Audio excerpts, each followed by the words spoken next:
우리는 다니엘서 2장에서 장래일을 생각하던 바벨론의 느부갓네살 왕에게 하나님께서 한 꿈을 주셨던 것을 봅니다. 큰 신상에 관한 것. 그러나 다니엘을 통해서 꿈과 해석을 가르쳐 주십니다. 거대한 신상, 금머리. 이 금머리는 바벨론이라고 했습니다. 그리고 은가슴, 페르시아입니다. 그리고 노수로 된 배와 넓적다리, 이거는 헬라입니다. 그리고 그 밑에 새와 그리고 흙으로 된 나라, 바로 로마입니다. 자, 이 첫 번째 환상은 두 개의 장면으로 되어 있습니다. 거대한 신상의 모습을 하나님께서 보여주시고, 그리고 두 번째는 하늘에서 뜨인 돌 하나가, 사람의 손으로 하지 않은 돌 하나가 날라와서 신상에 발을 칩니다. 신상은 넘어지고 부서지고 깨어지고 가루가 되어 바람에 흩어집니다. 그러나 이 돌은 점점 커져서 태산을 이룹니다. 이게 첫 번째 환상이었습니다.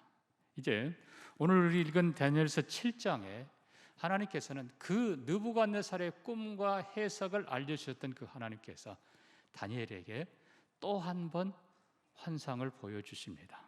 오늘 환상은 세 부분으로 되어 있습니다. 앞에는 네 짐승이 등장하는 것이고, 그 다음에 두 번째 환상은 하늘 보좌이고, 세 번째 환상은 메시아와 그의 나라의 모습, 세 장면으로 되어 있습니다. 자, 우리는 2장의 금신상 환상과 7장의 네 짐승 환상을 보면 본질상 똑같은 것을 봅니다. 첫 번째 짐승이 등장합니다. 그거는 사자를 보면 사자와 같은데 독수리 날개를 가졌더라. 특별히 바벨론의 초대왕 느부갓네살을 향한 것입니다. 실제로 고고하게 발굴한 바에 의하면 느부갓네살의 보좌가 사자상에 독수리 날개가 새겨진 것이 확인이 됐습니다. 바로 느부갓네살의 모습입니다. 두 번째 짐승이 등장합니다. 5절입니다. 곰 같은데 몸 한쪽을 들었다. 두 발로 서 있던 곰인데 한쪽 발을 듭니다. 이거는 메대와 파사, 페르시아의 원래 연합국이었는데 두 나라가 하나로 통일된 모습입니다. 그 페르시아가 등장합니다. 참고로 바벨론의 신바벨론입니다. BC 605년에 시작했고 벨사살 왕 때에 무너집니다. BC 539년입니다. 그리고 바로 다음에 538년에 이 페르시아가 등장합니다. 처음에는 고레스 왕이 다리오가 다스리지만 이내 통합되어서 고레스 왕이 통치를 시작합니다.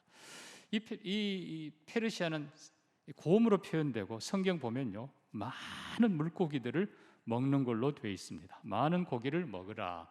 이 페르시아의 정책은 관용 정책이었습니다. 종교도 인정해주고 문화도 인정해주고 모든 나라 민족들의 문화를 다 수용을 합니다. 당연히 그들의 진귀한 보물도 다 페르시아로 오게 됩니다. 이 페르시아가 333년 알렉산더에서 무너집니다. 여러분 아는 대로 20만 대군의 페르시아 다리우스 3세가 5만 병력을 가진 알렉산더 헬라에게 패합니다. 그리고 그 나라가 끝납니다. 세 번째 짐승, 표범인데 새의 날개가 넷이 있다. 여러분 표범 자체가 엄청나게 빠른 짐승입니다. 평균 시속 60km입니다. 최대 속도는 80km입니다. 어마어마한 속도로 달리는 게 표범인데 거기에 또 새의 날개가 붙어 있는데 그것도 4개가 붙어 있습니다. 그러니까 엄청나게 빠른 헬라의 알렉산더를 상징하는데 날개가 새 날개 넷이라고 그랬습니다. 결국 알렉산더를 보좌하던 네 사람의 장수들을 가리킨다고 보는 것입니다. 자, 그런데 이 헬라도 63년에 로마에 무너집니다. 자, 네 번째 짐승이 등장합니다. 넷째 짐승 7절 보니까 무섭고 놀랍고 새로 된 큰 이가 있어 먹고 부서뜨리고 밟는 괴물의 모습으로 등장합니다. 그런데 특징은 7절 맨 끝에 보니까 10뿔이 있더라라고 되어 있습니다. 결국 이 10뿔은 장차 메시아 하나님 그리고 그의 백성들을 대적할 로마의 10명의 황제들을 상징하는 것으로 뒤에 11장에도 해석이 됩니다. 결국은 이 네로를 비롯해서 이미 말씀드린 네로, 도미티안, 트라이안 그리고 자칭 철학자고 하는 마르크스 아우렐리우스 포함해서 10명의 황제들이 자기를 신으로 모시라 그러고 하나님을 대적하고 수많은 백성들, 나라들, 사람들을 짓밟습니다. 자, 이 네 황제들, 이 네, 사실 뒤에 보면 이게 네 나라라기보다는 네 왕으로 표현합니다. 차이점은 그겁니다. 그러니까 결국은 사자의 날개, 이 독수리 날개를 가진 인류 역사상 가장 큰 왕이라 선언한 느부갓네살, 그 다음에 곰, 페르시아의 고레스, 그리고 이어지는 알렉산더, 엄청나게 빠른 기마대에 거기다가 또 날개까지 단, 이게 정말 지독한 짐승들의 모습으로 등장합니다. 중요한 것은 이 네 짐승은 결국 네 왕들인데, 이 왕들은 짐승처럼 인류를 억압하고 그리고 세계 통일에, 이 모든 세상을 정복하고 통일하겠다는 그런 욕망을 가지고 종횡무진 하여튼 준동합니다. 자, 그런데 그러면 이 네 나라의 근원이 어딘가, 네 왕의 근원이 어딘가? 3절 가니까요, 큰 짐승 넷이 바다에서 나왔다라고 표현하고 있습니다. 바다, 이 바다는 이 성경에서 지금 특별히 이 계시록과 같은, 이제 다니엘서는 구약의 계시록입니다만은, 바다라는 이 표현은요, 어둠의 세계입니다. 그리고 풍랑치는 두려움의 세계이고, 그 깊은 곳을 알 수 없는 미지의 세계, 한마디로 말하면 사탄의 근원지로 표현이 되는 것입니다. 이거는 정반대로 하늘, 밝고 빛나고 영화로운 하늘의 모습과 정반대가 바다의 모습입니다. 그러니까 네 짐승, 온 세상을 정복하고 파괴하고 그리고 잡아먹고 괴롭히는 이 네 짐승의 근원제는 바다이다, 사탄의 세계다. 그런데 우리가 주의할 것은, 우리가 분명히 이해해야 됩니다. 바로 앞에 2절을 보면요, 다니엘이 진술하여 이르되 내가 밤에 환상을 보았는데 하늘의 네 바람이 큰 바다로 몰려 불었다. 결국 네 짐승, 그러니까 결국 세상을 파괴하고 하나님을 대적하는 악한 세력이 분명히 바다, 사탄의 어둠, 죄의 세력, 사탄에게서 나오는 게 맞지만은, 이 모든 것을 주관하는 것은 하늘 바람을 주관하시는 하나님이 하신다는 사실입니다. 자, 그런데 네 짐승은 바다에서 나올 뿐만 아니라 하나님의 주권 아래서 결국 하나님이 허락하신 만큼만 하는 거예요. 이게 욥기에서 나오는 진리이고 요한계시록도 마찬가지입니다. 하나님이 잠깐 놓아주면 그들이 하는데, 이들은 본성상 하나님을 대적하고 하나님의 백성들을 대적합니다. 자, 그런데 이제 이 첫째, 그러니까 환상의 첫째 부분이 네 짐승에 대한 얘기입니다. 근데 환상의 두 번째 부분이 등장합니다. 오늘 9절부터 봅니다. 내가 보니, 이제는 장면이 바뀌고 그리고 배경이 바뀌고, 내가 보니 왕좌가 놓이고 옛적부터 항상 계신 이가 좌정하셨는데 그의 옷은 희기가 눈 같고 그의 머리털은 깨끗한 양의 털 같고 그의 보좌는 불꽃이요 그의 바퀴는 타오르는 불이며 불이 강처럼 흘러 그 앞에서 나오며 그를 섬기는 자는 천천히요 그 앞에 모셔진 자는 만만이며 심판을 베푸는데 책들이 펴 놓였더라. 두 번째는 하늘 보좌의 환상을 보는데, 자, 9절에 분명히 그냥 보좌라고 표현하지 않고 왕좌라고 표현합니다. 세상의 왕들이 거대한 나라를 세우고 세상을 정복하려고 자칭 대왕, 느부갓네살 대왕, 그리고 고레스 대왕, 알렉산더 대왕이라고 부르면서 자칭 왕이라 하지만, 그러나 9절 보니까 진짜 왕좌는 하늘에 있습니다.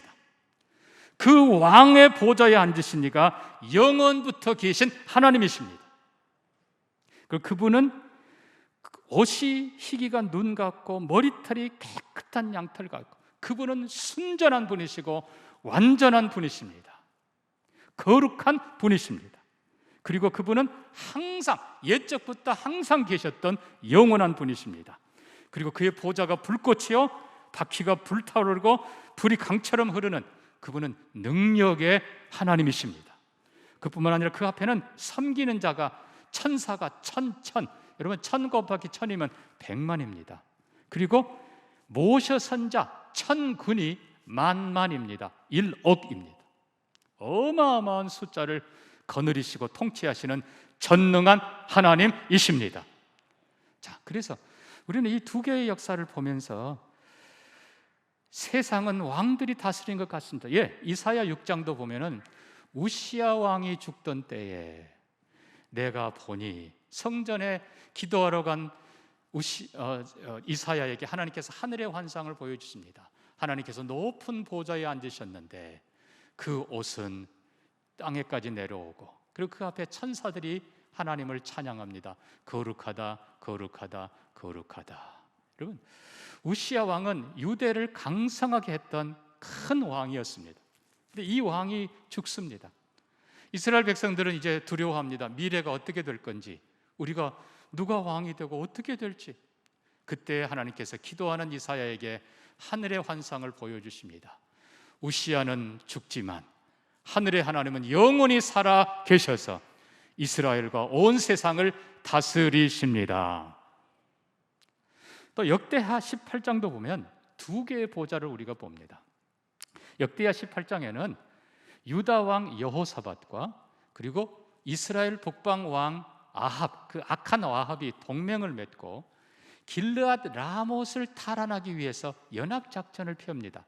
자, 군대가 있고, 그리고 이 두 왕이 사마리아 어귀의 광장 앞에 두 개의 보좌를 펼쳐놓고 거기 앉아서 이제 선지자들의 얘기를 듣는 겁니다. 여러 선지자들이 나와서, 어떤 선지자는 새로 뿔을 만들어 와가지고 이걸로 왕이 치실 겁니다. 하여튼 전부 다 왕이 이길 거라고 막 얘기를 합니다. 그때에 하나님의 진짜 선지자 미가야를 부릅니다. 미가야가 왕 앞에 나왔을 때 이렇게 얘기합니다. 왕이여, 내가 보니, 역대하 18장 18절 이하입니다. 내가 보니 여호와께서 그 보좌에 앉으셨고 모든 천군 만군이 그 앞에 섰는데, 하나님께서 말씀하십니다. 누가 이스라엘 왕 아합을 꿰어내 길르앗 라못으로 가서 죽게 할꼬. 그때에 여러 선지자들이 나와서, 여러 천사들이 나와서 얘기하는데 그 중에 하나가 내가 꿰어내겠습니다 하는 모습이 등장합니다. 자, 여러분, 두 개의 보좌를 보시기 바랍니다. 사마리아 어귀에 연합군 두, 남왕 유대왕 여호사밧의 왕자, 그리고 아합의 왕자가 탁 있습니다. 사람들 보기에는 이 두 왕이 세상을 다스리는 것 같지만 미가야가 본 하늘의 환상, 하늘의 하나님이 그들을 다스리고 계십니다. 이게 인류의 역사예요. 그러므로 사랑하는 성도 여러분, 이 세상에 준동하는 왕들, 나라들, 이거에만 여러분 관심 갖지 마시고 하늘 보좌, 하나님의 보좌를 볼 수 있기를 주의 이름으로 축복합니다. 중요한 것은 이 하나님의 보좌, 이 하나님께서는 심판을 베푸신다고 했습니다. 나라들, 왕들을 달아보신다고 했어요. 메네 데겔 우바르신, 하나님이 달아보시는데 모자랐다, 둘로 쪼갠다. 확인하시고 심판하는 하나님이십니다. 그런데 중요한 것은 이 다니엘이 본 환상의 핵심은, 하나님은 권선징악의 하나님이 맞지만은 그게 다가 아니라는 거예요. 시편 33편에 보면 이렇게 노래합니다. 여호와께서는 나라들의 계획을 파하시고 민족들의 사상을 무욕해 하시는도다. 여호와의 계획은 영원히 서고 여호와의 경륜은 대대에 이르리로다.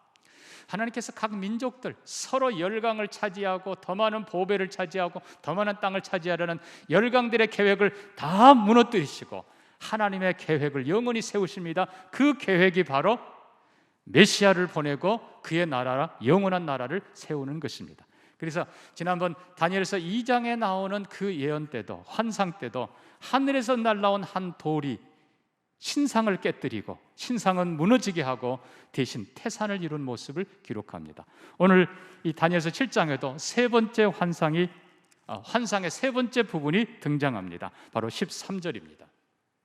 내가 또 밤 환상 중에 보니 인자 같은 이가 하늘 구름을 타고 와서 옛적부터 항상 계신 이에게 나아가 그 앞으로 인도되매 그에게 권세와 영광과 나라를 주고 모든 백성, 나라들, 다른 언어 말하는 모든 자들이 그를 섬기게 하였으니 그의 권세는 소멸되지 아니하는 영원한 권세요 그의 나라는 멸망하지 아니할 것이라. 메시아가 등장하는데 여러분, 지난번에 다시 얘기합니다. 지난번 금신상 때는 돌멩이 하나로 표현됐습니다. 손대지 아니한, 하늘에서 처음에는 뜨인 돌, 하늘에서 날라온 돌 혹은 시온에서 날라온 돌이 신상을 쳐서 깨뜨리고 태산을 이루었다. 그러니까 이거는 예수님의 초림을 설명하는 겁니다. 예수님이 이 땅에 오셨을 때 한 돌멩이처럼 작은 모습으로 오셨습니다. 어린 아기로 오셨어요. 한 아기가 낳고 한 아들을 우리에게 주신 바 되었다. 그런데 이제 두 번째 환상에서 예수 그리스도는 영광의 주님, 하늘 구름을 타고 오시는 영광의 주님이고 모든 나라 모든 백성들이 그에게 경배하는 만왕의 왕이십니다. 자, 우리가 13절을 다시 보면서 내가 또 밤에 환상을 보았다. 이 또라고 하는 것은 정말 중요한 걸 강조할 때 쓰는 그런 표현입니다. 이게 바로 결론인 거예요. 환상 중에 보니 인자 같은 이가 하늘 구름을 타고 왔다. 여기 인자 같은 이라는 이 표현을 주의하시기 바랍니다. 자, 아까 땅의 왕들 바벨론, 느부갓네살 혹은 고레스 혹은 알렉산더 혹은 로마의 시저는 짐승들로 표현됐습니다. 그래서 그 마음이 말 그대로 파괴하고 잡아먹고 깨뜨리고, 그래서 사자 혹은 곰 혹은 표범 그리고 괴물, 그런데 하나님이 세우신 이 진짜 왕은 인자 같다, 사람으로 표현되는데 진짜 사람이라는 표현입니다. 이거는 그러니까 하나님의 형상을 온전히 가진 진짜 사람, 그리고 우리와 똑같은 형상을 가진 사람의 몸을 입고 이 땅에 오실 진짜 그분. 근데 더 중요한 것은 그분의 성품입니다. 짐승들은 욕심을 부리고 파괴하고 빼앗고 죽이지만 이 분은 사람을 사랑하시고 사람의 잃어버렸던 모든 것을 회복하기 위해서 오신, 우리를 사랑하시는 진짜 사람으로 오십니다. 그래서 다른 왕들은 자기의 권력을 위해서 짓밟고 죽이지만 이 왕은 우리를 살리기 위해서 오신 사랑의 왕, 평강의 왕, 은혜의 왕, 축복의 왕이십니다. 근데 더욱 표현이 정확한 건요, 인자인데 인자 같은 이라고 표현한 겁니다. 우리와 똑같은 모습을 가지고 오셨고 우리를 정말 사랑하는 참 인간의 하나님의 형상의 성품을 가졌지만 그러나 그 근원이 본질이 다르다는 것입니다. 우리는 땅에서 나온 사람들이고 이분은 하늘로부터 오신 분이십니다. 그래서 미가서 5장 2절 보면 베들레헴 에브라다야 너는 작은 성읍이라도 네게서 다스리는 자가 나올 것이라. 그의 근원은 태초의 상고애니라. 베들레헴에서 한 아이가 나옵니다. 태어납니다. 근데 그분은 그 근원이 사람에게서 나온 것이 아니라 태초부터 계시던 분이시다. 요한복음 1장 1절 우리가 아는 대로 태초에 말씀이 계시니라. 이 말씀이 하나님과 함께 계셨고 이 말씀이 바로 하나님이시다. 그가 처음 오셨을 때는 작은 돌멩이처럼 오셨어요. 어린 아이처럼 오셨어요. 아무도 그를 귀히 여기지 않았어요. 아무도 그에게 경배하지 않았어요. 그러나 그가 진정 메시아인 것을 아는 자들은 주는 그리스도시요 살아계신 하나님의 아들입니다라고 고백합니다. 육신의 옷을 입고 온 그분의 그 육신의 초라한 모습 때문에 그분을 몰라봤지만 믿음으로 그분을 다시 보는 사람들은 우리가 보니, 요한복음 1장 14절 말씀대로 우리가 보니 아버지의 독생자의 영광이요 은혜와 진리가 충만하더라. 가장 영광스러운 분, 가장 은혜로운 분, 가장 사랑스러운 분, 우리를 가장 복되게 만들어줄 그분이 바로 하나님이 세우신 메시아 예수 그리스도이십니다. 이사야 9장 표현대로 한 아기가 낳고 한 아들을 우리에게 주신 바 되었는데 돌멩이 하나처럼 초림때는 오신 분이, 그러나 그분은 기묘자요 모사하고 전능하신 하나님이고 영존하신 아버지고 평강의 왕이시고 그의 나라가 영원할 것입니다.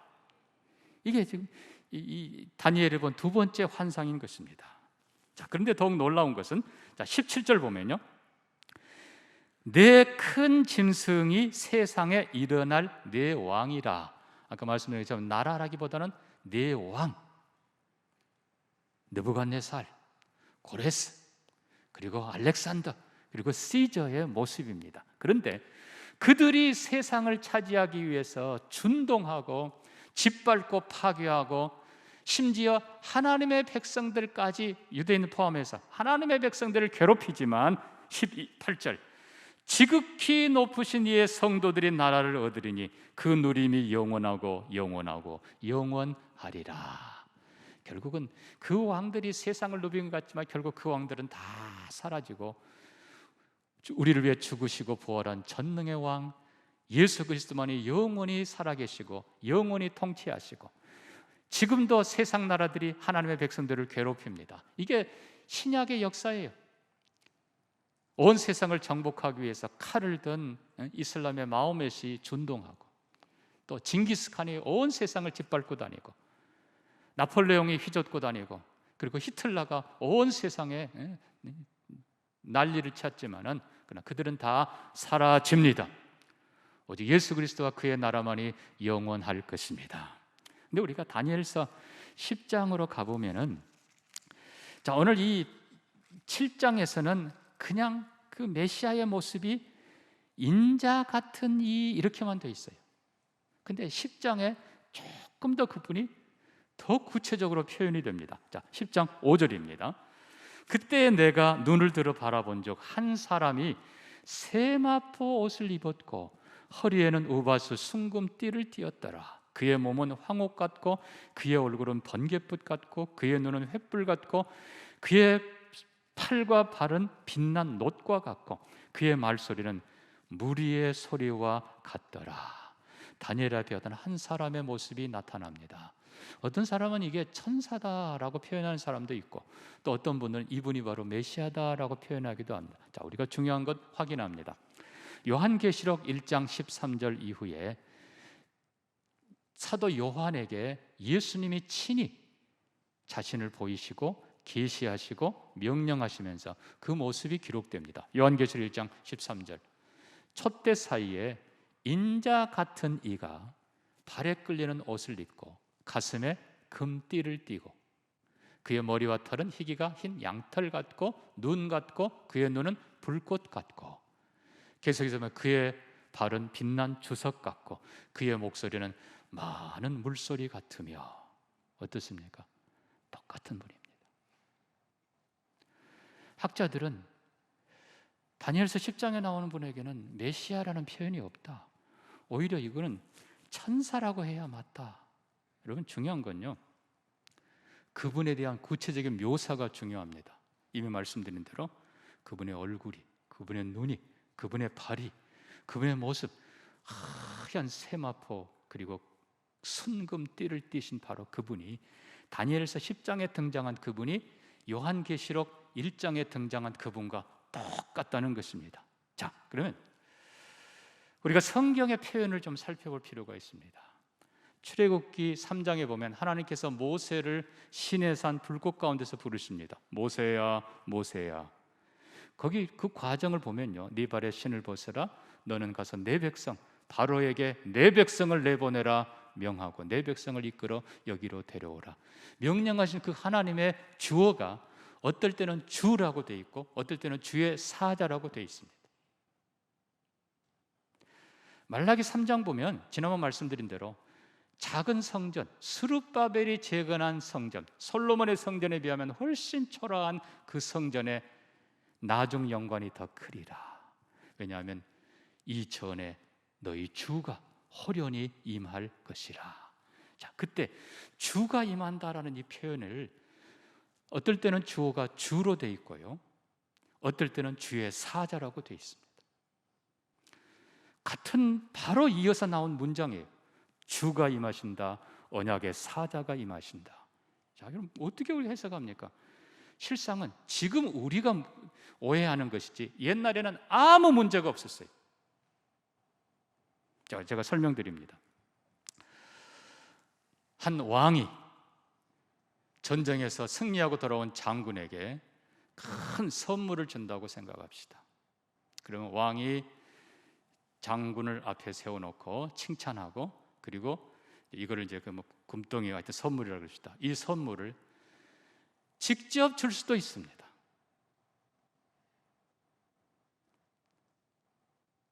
직접 줄 수도 있어요. 아니면은 왕 옆에 있는 신하가 그거를 전달할 수도 있습니다.